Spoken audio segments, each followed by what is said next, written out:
সুপ্রভাত। মনের ঘরে টুম্পার সাথে একটি ব্লগে আপনাদের স্বাগত জানাই। কেমন আছেন আপনারা? আশা করি খুব ভালো আছেন, আমরাও খুব ভালো আছি। সকাল সকাল এই একটা ড্রিঙ্কস আমাকে বানিয়ে নিতেই হয়, যেটা তোমরা আমার ব্লগে রোজই দেখবে। তো সেই জন্য কুলেখাড়ার পাতাটা ভালো করে ধুয়ে আমি একটু জল দিয়ে সিদ্ধ করতে বসিয়ে দিলাম, একটু পরেই খেয়ে নেব। আর এদিকে মাছ বার করে নিয়েছি, একটু জল দিয়ে দিলাম আর মাছের ডিম, যাতে বরফটা খুব সহজেই কেটে যায়। চলো তাহলে বরফটা একটু কাটতে কাটতে আমি সবজিগুলো কেটে নিই।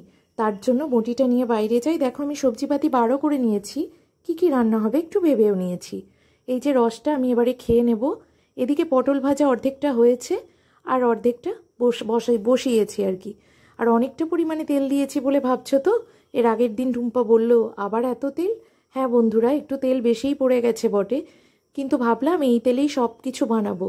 পটলটা ভেজে নিয়ে ওই তেলেই একেবারে মাছের ডিম মাছ সব ভাজবো। আর এদিকে পেঁপে সিদ্ধও হয়ে গেছে। কিন্তু তাও জানো তো, মনটা বড্ড খুঁতখুত করছে যে তেলটা এরকম পড়ে গেল। আগের দিনের মাছ ভাজা তেল ছিল সামান্য, সেটাও মাথায় ছিল না। তো অল্প একটু নুন আর হলুদ নিয়ে আমি মাছগুলো ভালো করে মেখে রেখে দিচ্ছি। এবারে মাছের ডিমটা আমি রেডি করব, তার জন্য আমি বাটিতে নিয়ে নিয়েছি। এদিকে রয়েছে লেবুর রস নিয়েছি অল্প। তোমরাও না যে কোনো আঁশটে গন্ধ ছাড়ে কাঁচা, সেই জাতীয় জিনিসে একটু লেবুর রস বা ভিনিগার একটু মেখে রেখো। শুধু চিকেনই নয়, মাছেও খুব ভালো একটা স্মেল ছাড়ে, যে আঁশটে গন্ধটা কাটিয়ে দেয়। এই ডিমের মধ্যে আমি নিয়েছি আধেক পরিমাণে লেবুর রস, একটু আদা গ্রেট করে নিয়েছি, অল্প নুন, 1 চিমটে হলুদ, অল্প সামান্য লঙ্কার গুঁড়ো, আর কি নিলাম যেন, হ্যাঁ অল্প পরিমাণে খাবার সোডা, এই তো।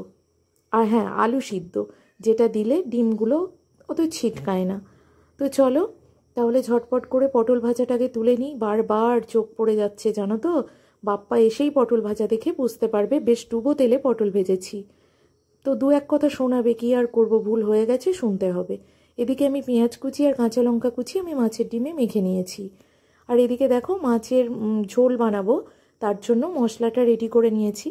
প্রায় হয়ে এসছে, তেল ছাড়া ছাড়া হয়ে গেলে আমি সিদ্ধ করে রাখা আলুটা দিয়ে দিলাম। একটু পরিমাণে কষবো, কারণ যে কোনো রান্না করতে না আমার একটু কষিয়ে করতে ভালো লাগে, সে যত সাধারণ রান্নাই হোক না কেন। পরপর মাছ হচ্ছে জানো তো, রবিবার মাছ হয়েছে, আজকে সোমবার, সোমবারেও মাছ হচ্ছে। জানি না জানো তো রাতুল কি বলবে। আর তোমরা নিশ্চয়ই লক্ষ্য করে থাকবে, আমি সবসময় রান্নায় গরম জল ব্যবহার করারই চেষ্টা করি। যখন দেখি মনে নেই, খেয়াল ছিল না, হয়ে ওঠেনি, তখনই একমাত্র ঠান্ডা জল দিই। আর এই যে দেখো, বিকেল ঠিক না, সন্ধেবেলাতেই, প্রায় সন্ধ্যার আগে আগে বাপ্পা একটু রাতুলের প্রয়োজনেই বাড়ি এসেছিল, তো নিয়ে এসেছিল সিঙ্গারা, তাই সস দিয়ে একটু নিয়ে এলাম। সবাই মিলে মজা করে খাচ্ছিলাম। বাপ্পা একটু অ্যাভয়েড করবে আমি জানি, তাই ওকে আমি একটু মুখে দিয়ে দিচ্ছিলাম। আর দেখো রাতুল কেমন মজা করে খাচ্ছে, তো আমার সাথেও একটু মজা করে নিল। বাপ্পাকে একটু একটু খাইয়ে আমিও একটু খেয়ে চলে এলাম জামা কাপড়গুলো গোছাতে। এগুলো শুকনো এনে এখানে তক্তাটার উপর জড়ো করে রেখেছিলাম, এবারে চলে ঝটপট করে গুছিয়ে নিই। আর এই যে বর্ষাকাল এসে গেছে, এই সময় না জামা কাপড় কেচে শুকানো খুব একটা ঝক্কির কাজ, তাই না বন্ধুরা? খুব বিরক্তও লাগে, কারণ ঘরে দুয়ারে এদিক সেদিক জামা কাপড় ঝুললে দেখতে কারোরই ভালো লাগে না, আমারও লাগে না, কিন্তু প্রয়োজনের তাগিদে সেটা করতেই হয়। আর রাতুল এত বেশি বিরক্ত হয়, আগে বাপ্পাও ভীষণ বিরক্ত হতো, এখনও হয়, অপছন্দ করে আমি জানি, কিন্তু এখন বুঝতে পারে, যেহেতু বয়সের সাথে সাথে আরও বেশি ম্যাচুরিটি আসে তো। আর বলে আর কি করবে, দেখছে তো টুম্পা ইচ্ছা করে করে না। আর এখানে যেহেতু নিচেই ফ্যানটা চলে, তাই নিচেতেই একটু জামা কাপড়গুলো দিয়ে দিতে হয়, কি আর করব। তো রাতুল আসার আগে চেষ্টা করি জানো তো, যে সব গুছিয়ে গাছিয়ে নেওয়ার, মানে খাটের স্ট্যান্ড থেকে বা ওই ঘরে কোথাও দিলে চেষ্টা করি ও ঘর থেকে বার করে নিয়ে আসার। খুবই অপছন্দ করে, এবং জামা কাপড় থেকে যে ডিটারজেন্টের স্মেলটা, সেটাও রাতুলের খুব একটা পছন্দের না। আর এই জিনিসগুলো আমি সব গুছিয়ে রেখেছি রাতুলের স্কুলের। গুড ইভিনিং ফ্রেন্ডস, এখন বাজে ঠিক 6:40, আর আজকে সকাল থেকে এই সবে সবে তোমাদের সামনে মুখোমুখি গল্প করতে এলাম। বেশ মেঘলা ওয়েদার জানো তো, বর্ষাকালের মতোই, কিন্তু গুমোট, একদম এত গুমোট না, মনে হচ্ছে রোদ হলে যেমন গরম হয়, একটা তাতা পোড়া গরম, যেটা প্রকাশ্যে দেখা যায়। এই কারণে এই গরমটা, মেঘ হলে কিন্তু প্রকাশ্যে দেখা যায় না, মেঘের আড়াল থেকে গরমটা অনুভব করা যায়।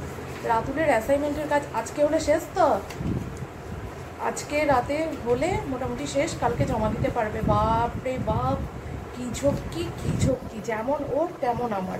ওর মাথায় চাপ মানে আমার মাথায় এক বোঝা চাপ নিয়ে ঘুরে বেড়ানো।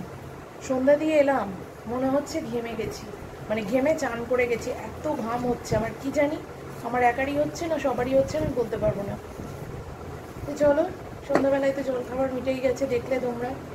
আজকে সেভাবে ভাত খেতে পারিনি, তো সেই কারণে বাপ্পা একটা কাজে এসেছিলো রাতুলের ওই অ্যাসাইনমেন্টের যে কাগজটা বললাম না কালকে ঠিক প্রিন্ট আউট বার করেনি, সেটা দিতে এসেছিলো। ও ঠিক মনে করে নিয়ে এসছে, যদি ওটা খাওয়ার প্রয়োজন ছিল না, আমার ঠিক ভালো লাগছে না খেতে। একবার হয় না খেতে কিছু ইচ্ছে করে না, সেই রকমই হয়েছে, কিন্তু ও জোর করে খাওয়ালো। তো চলো, রাতুল অ্যাসাইনমেন্টের কাজে ব্যস্ত থাক, একটু উপরে গিয়ে বসবো ভাবছি। দেখি উপরে গিয়ে একটু বসি, ভালো লাগবে। খুব ব্যস্ত দেখবে তোমরা, এই যে অ্যাসাইনমেন্টের কাজে প্রচুর ব্যস্ত বাবা। তাকাও, নিয়ে চলে এলাম দুধ চা। এখন কিন্তু ঘড়ির কাঁটা 9টার ঘরে, জানো তো, তাও দুধ চা খাচ্ছি। বাপ্পার ফিরতে অনেক দেরি হচ্ছে, এখন সিজন টাইম পড়ে গেছে। আর এই যে বালিশ, এতক্ষণ শুয়েছিলাম। ঘর কিন্তু পুরো অন্ধকার, চারিদিক অন্ধকার, জানো তো। এটা ফ্ল্যাশ লাইট জেলে আমি তোমাদের দেখাচ্ছি, তাহলে দেখবে পুরো অন্ধকার। দূরে একটু আলো জ্বলছে বাথরুমে। তো চলো, চাটা একটু গরম গরম চায়ে চুমুক দিই। দুধ চা বানালাম, রাতুলে স্যার এলেন, তো স্যারকেও দিলাম আর আমিও খেলাম। আর এই ঘরে এখন চাটা খাবো আর বসে থাকবো, ভালো লাগছে না। অনেক সময় হয় না মন খারাপ লাগে, আমারও হয়তো বা ঠিক তাই হচ্ছে। তো চলো, হ্যাঁ, মন খারাপ করে থাকলেও চায়ে চুমুক দেওয়া যেতেই পারে, কারণ এই চা একমাত্র ওষুধ সব কিছু, মানে সুখে দুঃখে আনন্দে বিষাদে সবেতে। তো বৃষ্টি পড়লে তো কথাই নেই। তো চলো, আমি এই চায়ের ব্যাখ্যা দিতে গিয়ে চায়ে চুমুক দিতে চা ঠান্ডা হয়ে যাবে। চলো চাটা খাই। ম্যাগি বসিয়ে দিয়েছি, মানে জল গরম বসিয়ে দিয়েছি, ম্যাগি বানাবো। ম্যাগি নিয়ে এলো বাপ্পা, এখন বাড়ি এলো। এখন ঘড়ির কাঁটা 10টা 6 ঘরে। আর আমাদের ওবেলার সব কিছু রয়েছে, ভাত, মাছের ঝোল, মাছের ডিমের বড়া। তো চলো আমি ম্যাগিটা বানিয়ে নিই, আমরা একটু একটু ভাত খাবো। দুপুরে সেভাবে খাওয়া হয়নি, খেতে পারিনি আর কি। তো এখন রাতুল একটু ম্যাগি খাবে, ও ভাত খাবে না বলে ম্যাগি আনতে বলেছি।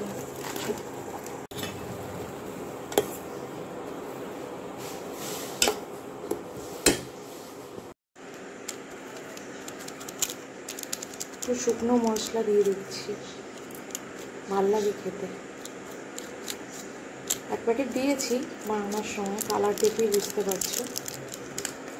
চলো বন্ধুরা, ম্যাগিটা দেখতে দুর্দান্ত হয়েছে, দেখেই খেতে ইচ্ছে করছে, কিন্তু আমার খুব একটা ম্যাগি খেতে ভালো লাগে না, তাই আমি খাবোও না, 1 চামচও না।